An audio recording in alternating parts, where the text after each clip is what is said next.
I was bleeding internally, 3 ribs shattered, hiding the absolute agony beneath my oversized uniform. Everyone assumed I was just out of breath because of my weight. They looked right through me. But Vincenzo didn't. He took one look at my bruised side, glanced at my abuser, and whispered, "He's already dead." Pain is a brilliant liar. It convinces you that if you just breathe a little shallower, walk a little slower, and plaster a dull, compliant smile on your face, nobody will notice you are falling apart. For a woman of my size, hiding physical suffering was tragically easy. Society had trained me to take up as little space as possible, and it had trained everyone else to look past me. My name is Maggie. Margaret Hayes. If you look at the payroll of the Obsidian Room, Chicago's most exclusive, dangerously unregulated underground casino. I wasn't the eye candy. I wasn't the sleek, size 2 bottle girl in the sequined corset who got tipped in $100 bills. I was the heavy-set, broad-shouldered floor manager and auditor who kept the books balanced, the liquor stocked, and the messy behind-the-scenes chaos completely invisible. And for the last 48 hours, I had been dying on my feet. Every single breath felt like a jagged piece of rusted metal dragging against my lungs. I had 3 broken ribs on my left side, courtesy of a brutal encounter in a rain-slicked alleyway behind my apartment. The man who put them there was Donovan Foley, a mid-level enforcer for a rival syndicate who had lent my younger brother, Liam, $50,000, that Liam proceeded to gamble away in a single weekend. When Donovan came to collect, Liam was conveniently in hiding. I was the one walking to my car. Donovan hadn't held back. He had cornered me, his steel-toed boot connecting with my ribs with a sickening crunch. "A big girl like you can take a hit, Maggie," he had sneered, spitting his cheap cologne and stale smoke into my face. "Tell Liam the next one breaks his neck." I didn't go to the hospital. You don't go to the hospital with mob-inflicted injuries unless you want the police asking questions that get your family killed.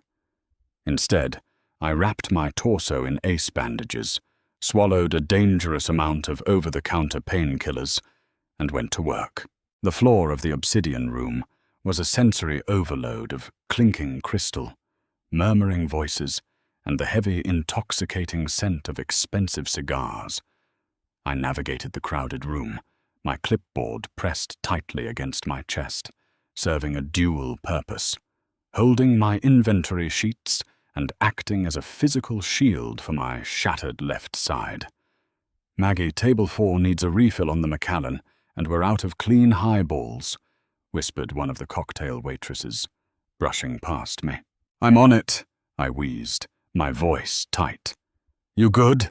You're sweating right through your blouse," she noted, her eyes flickering over my plus-sized frame with a fleeting, albeit entirely unintentional, look of pity. "Just the heat in here. You know how I get," I lied smoothly. The oldest excuse in the book. The fat girl is sweating because she's walking too fast. It was a humiliating shield, but right now it was my greatest defense. She nodded dismissively and hurried away.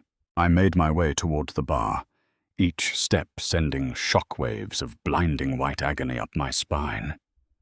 My vision blurred at the edges, static hissing in my ears. I just needed to make it through the shift. I just needed to secure my paycheck so I could buy Liam a bus ticket out of the state. But my desperate bid for invisibility ended the moment Vincenzo Moretti walked into the room. Vincenzo was the undisputed boss of the Moretti crime family, the man who owned the Obsidian Room and half the politicians in the city. He was a terrifying force of nature, tall, impossibly broad, with eyes the color of forged steel and a quiet, lethal grace that made the air in the room turn frigid the moment he arrived. He was a man who demanded absolute perfection, and he possessed an unsettling ability to see everything. Normally, the boss didn't interact with the floor staff. He stayed in his elevated VIP booth, flanked by his capos, conducting business that moved millions of dollars. But tonight, he was walking the floor. I pressed my back against a velvet-lined pillar, trying to melt into the shadows as his entourage swept past. I held my breath, partly out of reverence, mostly because inhaling hurt too much. Vincenzo stopped. He didn't look at the high rollers throwing chips onto the roulette table. He didn't look at the stunning waitresses posing by the bar.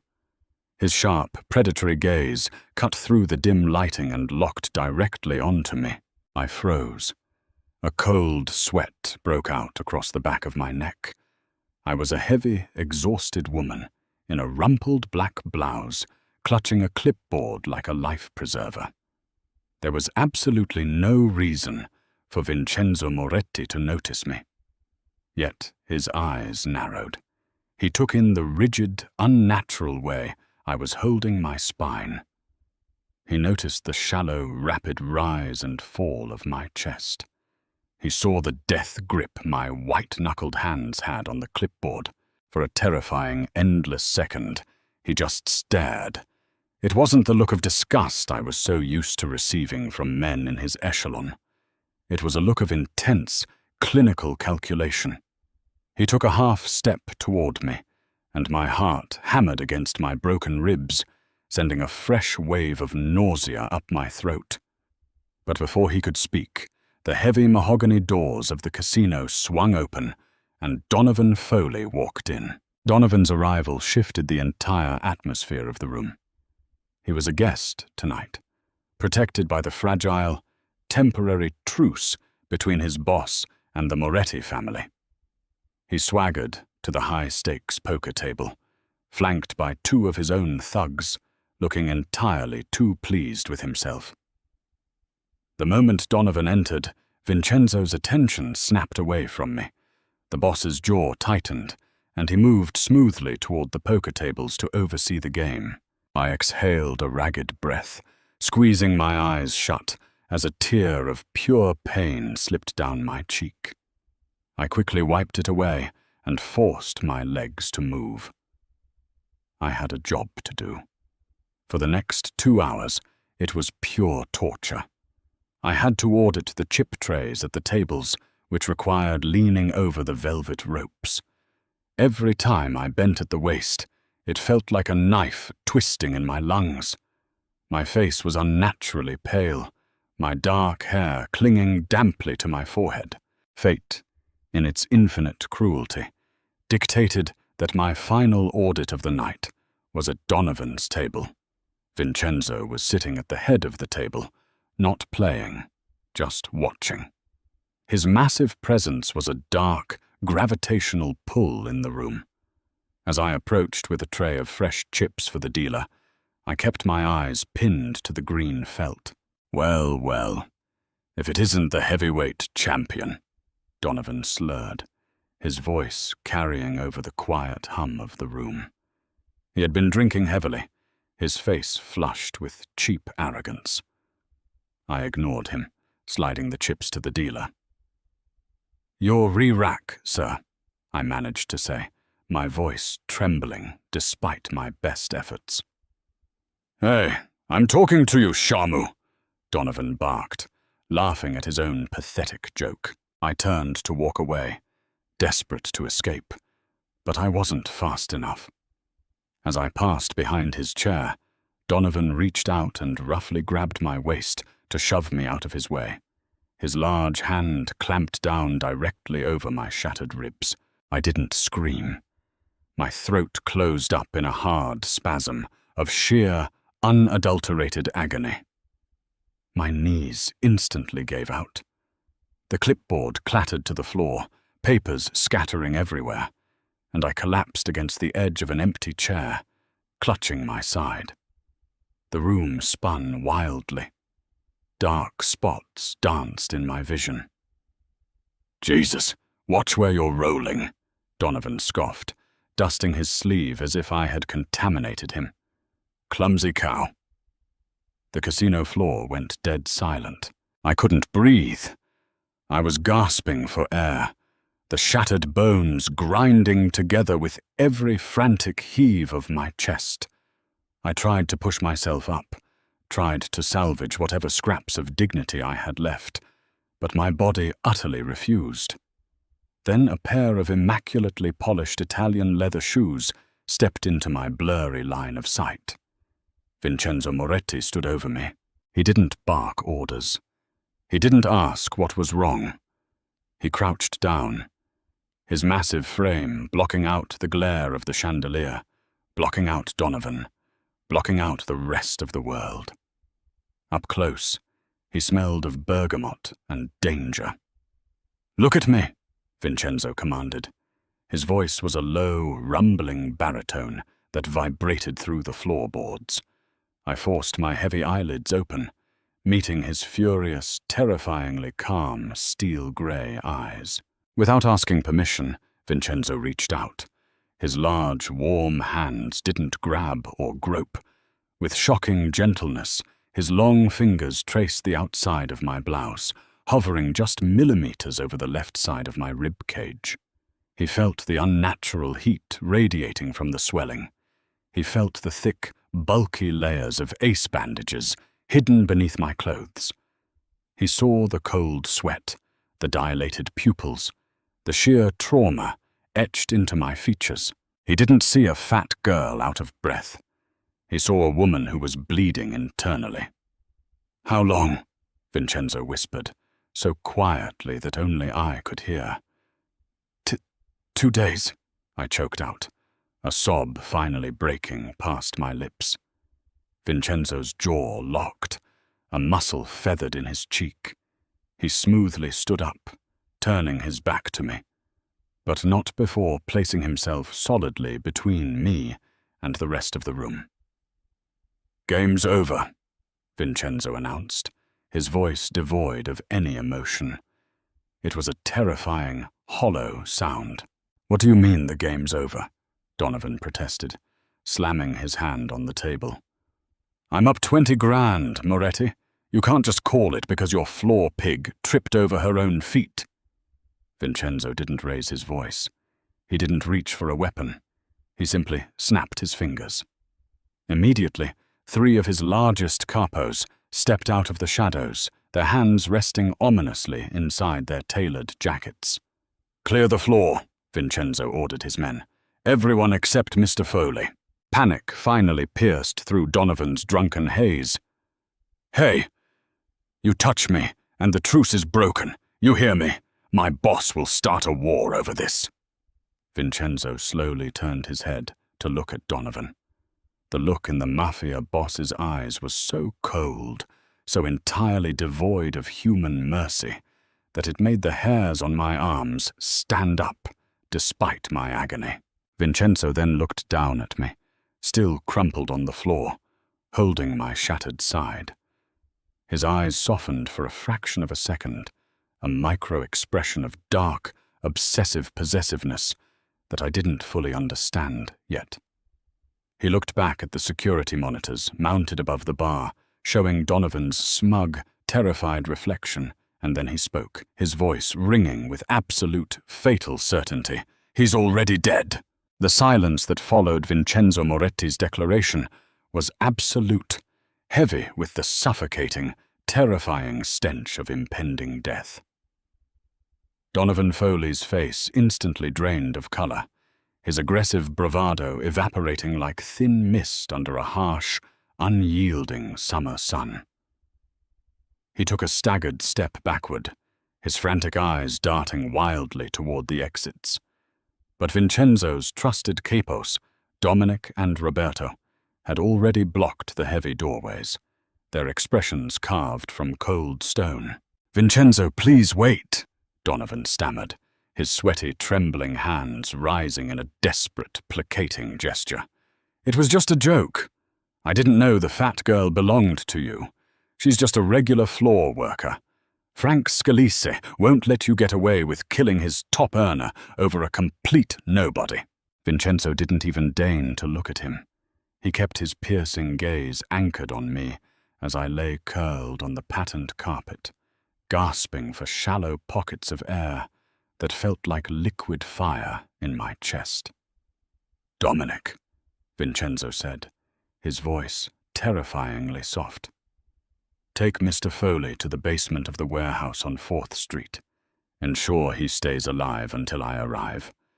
I want to personally show him what happens to men who touch what is mine."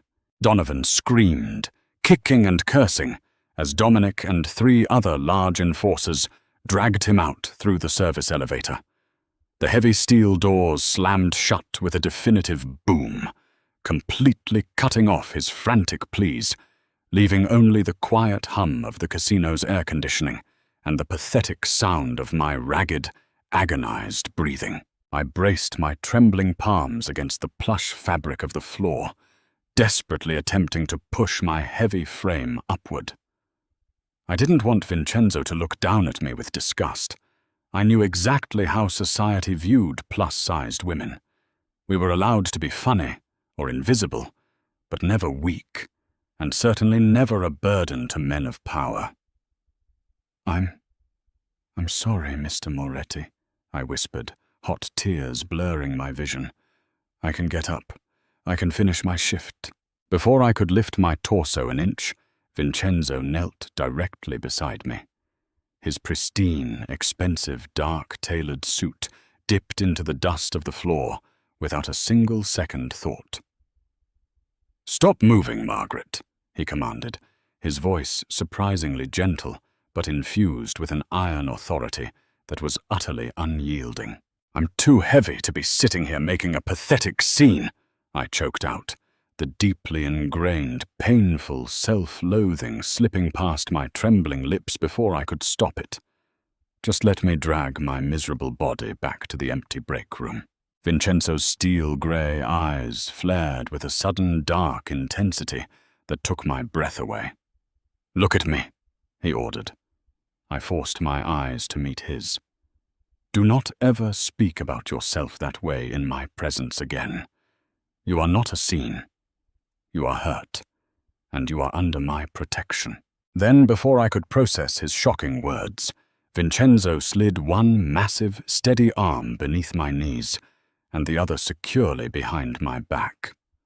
I gasped, bracing my body for the inevitable strain, expecting him to stumble or realize his mistake. I was a big woman, well over 200 pounds, and I had spent my entire life being told I was too much to hold, too much to love, and too much to carry. But Vincenzo Moretti lifted my body as if I weighed nothing at all. He stood up smoothly, his posture perfect, holding me securely against his broad chest. A small cry of involuntary pain escaped my lips as my broken ribs shifted slightly, and I instinctively buried my face into the crook of his warm neck, inhaling the intoxicating, rich scent of his expensive cologne, leather, and crisp linen. He held me tightly, his pace steady and unhurried as he carried me past the stunned, silent casino staff, through the private corridors of the casino, and out to his waiting armored sedan. "Drive," Vincenzo commanded his chauffeur, Leo, as he settled me onto the plush leather back seat, keeping my upper body propped securely against his chest to minimize the agonizing pressure on my left side. "Call Dr. Lawrence Gable. Tell him to meet us at the Lake Forest estate immediately. If he isn't there by the time we arrive, he loses his medical license and his hands." The drive through Chicago was a blur of excruciating agony and surreal comfort. For 26 long years, I had always been the protector, the responsible one who took care of my reckless younger brother Liam, the one who bore the cruel insults of customers, the one who absorbed the heavy blows of life without a single peep. Now, a man who ruled the city's criminal underworld with an iron fist was holding me like I was the most precious cargo in the world. His large, calloused hand rested gently on my shoulder, his thumb rubbing soothing circles against my bare skin, where my collar had slipped. When we finally arrived at the sprawling, heavily guarded stone estate in Lake Forest, Vincenzo carried me inside to a sun-drenched master bedroom. Dr. Lawrence Gable, a renowned trauma surgeon who owed his life and secret career to the Moretti family, was already waiting anxiously with a large medical kit. 3 broken ribs, left side, severe internal bruising. Vincenzo diagnosed with chilling, clinical accuracy before the doctor could even open his leather bag. Fix her, Lawrence. If she sheds another single tear of pain tonight, I will personally ensure you experience exactly what she is feeling right now. Dr. Gable swallowed hard and nodded quickly. For the next hour, I was subjected to careful examinations, local anesthetics, and expert binding. The doctor administered a powerful intravenous painkiller that finally began to wash away the blinding white agony, replacing it with a heavy, warm, and comforting numbness. As the medication fully took hold, my heavy eyelids grew incredibly weighted. Through the hazy fog of my fading consciousness, I saw Vincenzo standing by the large bay window, speaking in low, deadly whispers into his phone. He looked magnificent, a dark angel ruling over an simmer of blood, and yet his sharp eyes kept drifting back to me on the bed. "Sleep, Margaret," Vincenzo murmured, appearing at my bedside like a beautiful phantom. He reached down, his large fingers gently brushing a stray lock of dark hair away from my damp, pale forehead. "When you wake, the world will be entirely different." I succumbed to the darkness, feeling safe for the first time in my entire life, wrapped securely in the warmth of his own dark, protective shadow. When I woke up, the morning sun was streaming through the heavy velvet curtains, casting golden beams across the luxurious bedroom. The sharp, agonizing bite in my chest had faded into a dull, manageable ache, thanks to the medication dripping through the IV in my arm. I blinked, disoriented, and realized I wasn't alone. Vincenzo was sitting in a leather armchair beside the bed. He had discarded his suit jacket, his white dress shirt unbuttoned at the collar, rolling up his sleeves to reveal muscular forearms covered in intricate, dark tattoos. He looked tired, but his eyes were completely alert. "How do you feel?" he asked, his voice low and raspy. "Better," I whispered, my throat dry. He immediately poured a glass of water from a crystal carafe and held it to my lips, helping me drink. "Mr. Moretti, why are you doing this? I'm just an employee. And Donovan, his boss, Frank Scalise, he won't let this go." Vincenzo let out a dark, humorless chuckle, setting the glass down. "Frank Scalise is currently begging for his life in my warehouse, Margaret, and Donovan Foley is no longer a concern in this world." A shiver ran down my spine. The reality of who Vincenzo was crashed into me. "But the truce was violated the moment they laid a hand on what belongs to me," Vincenzo interrupted, his gaze locking onto mine with an intensity that made my heart race. "I have been watching you for 6 months, Margaret. I watched you single-handedly rebuild the casino's accounting infrastructure. I watched you handle the greediest men in this city with absolute brilliance and poise. You think you are invisible because of your size? To the fools of this world, perhaps. But to me, you are magnificent. You are the smartest, most resilient woman I have ever encountered. I was waiting for the right moment to make you mine permanently. Then Donovan Foley put his hands on you." My breath hitched. I couldn't believe what I was hearing. A man like Vincenzo, who could have any supermodel in the city, looking at me, a plus-sized woman with insecurities deep as the ocean, and calling me magnificent. But Donovan didn't just attack me randomly, I stammered, the harsh reality of my life flooding back. My brother, Liam, he owed them $50,000. They came to collect from me because Liam ran away. Vincenzo's expression hardened, turning into a mask of pure fury. Your brother didn't just owe them money, Margaret. It's time you learn the truth about the boy you have been destroying yourself to protect.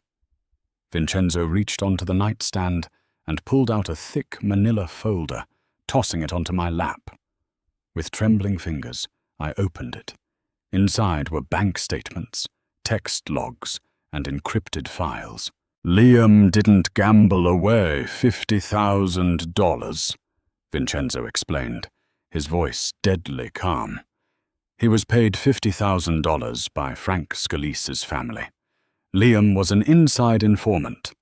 He copied the financial encryption keys to the Obsidian room from your home laptop while you were asleep.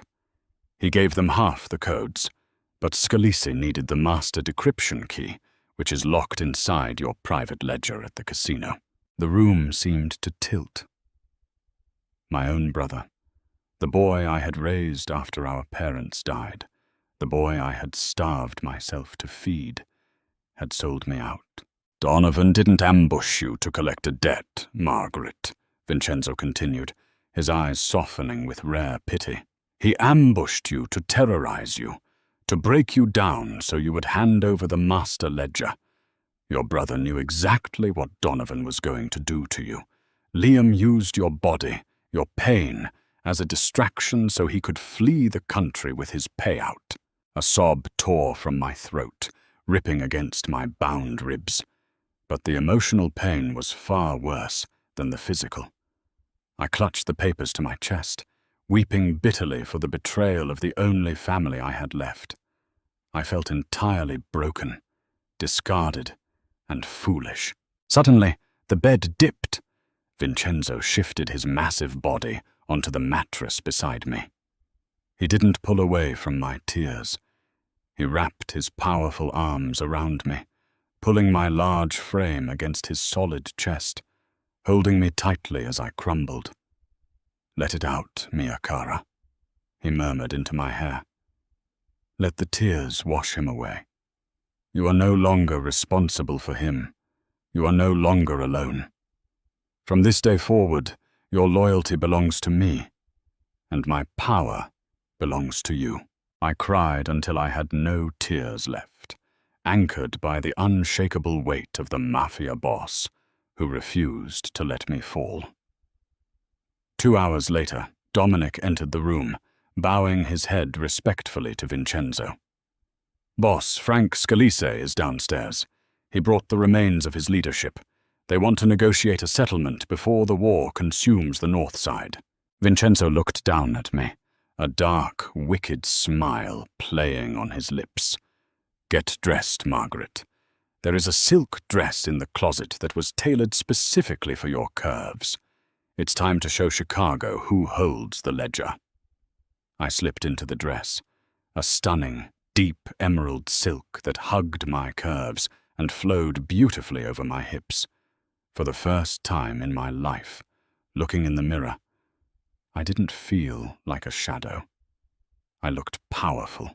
Vincenzo met me in the hallway, his eyes burning with undisguised desire as he offered me his strong arm. We walked into the grand study, where Frank Scalise and his capos sat shivering under glares of Moretti guards.